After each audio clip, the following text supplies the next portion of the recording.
Built Down by the Sea by Amitav Ghosh, an English Indian writer who won the 54th Gyanpith Award in 2018.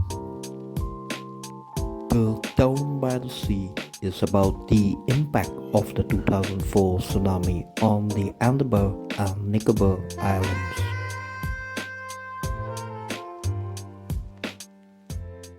Tsunamis are giant waves caused by earthquakes or volcanic eruptions under the sea. His fiction mostly deals with environmental issues and their impact on human lives, caught with natural disasters.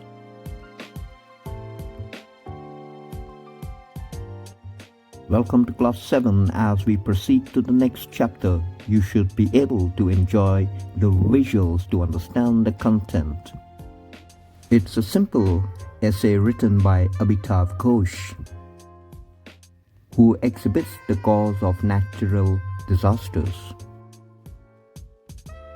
On December 25, 2004, the director was in Port Blair. He was on his way to New Delhi. Since he was traveling for official reasons, he left his family in Malacca.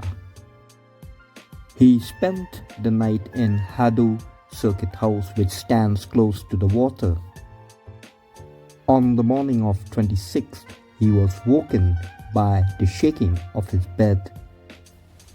He found the floor heaving and started running out of the building. Then his mobile phone rang. He saw that his wife was calling from Malacca, Nicobar. He cut off the call and decided to call back later. When the ground was still, he hit the call button. But there was no answer, and he wondered if the network was down. Then he observed a strange phenomenon. The water in the harbor had begun to rise very rapidly, and the anchored ships seemed to be swirling. He ran to the higher ground with others. Then it occurred to the director that Nicobar Islands are low-lying islands, and some, like Nicobar Islands, stand no more than a few meters above the sea level at their highest point. This made him anxious. The director knew that a government office in Nicobar had a satellite phone. He dialed the number again and again. When he got through, he received the news that Malacca had been badly hit and there were some survivors, but as for his family, there was no news. The director kept calling, and in the afternoon he learned that his 13-year-old son had been found clinging to the rafters of a church. He spoke to his son directly later that night and learned that the family had been in the bedroom when the earthquake started. A terrifying sound from the direction of the sea had driven them into the drawing room. But the boy had kept running. When the wave hit, the house dissolved into splinters and the boy was carried away as if on a wind. Flailing his arms, he managed to take hold of something that seems to be fixed to the earth. Through wave after wave, he managed to keep his grip. When the water receded, he saw that he was holding on to the only upright structure. "And your mother and sister?" the director had asked. "Baba, they just disappeared. And now, for the first time, the boy began to cry. The director's heart broke because he knew his son was crying because he thought he would be scolded and blamed for what had happened. With the intervention of the local administration and the officers on the airbase, he was able to get on a flight the very next day. He spent the day searching through the rubble and found many possessions, but no trace of his daughter or wife. He came back to Port Blair with his son the same evening. When he went to Car Nicobar for the second time, I too went with him.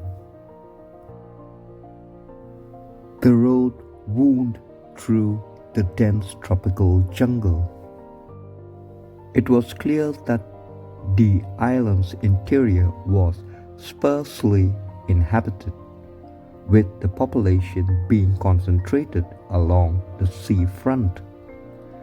I saw to my surprise that many thick strands of coconut palms were still standing even on the edge of the water.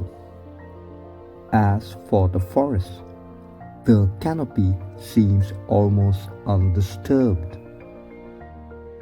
All trace of habitation, on the other hand, had been obliterated.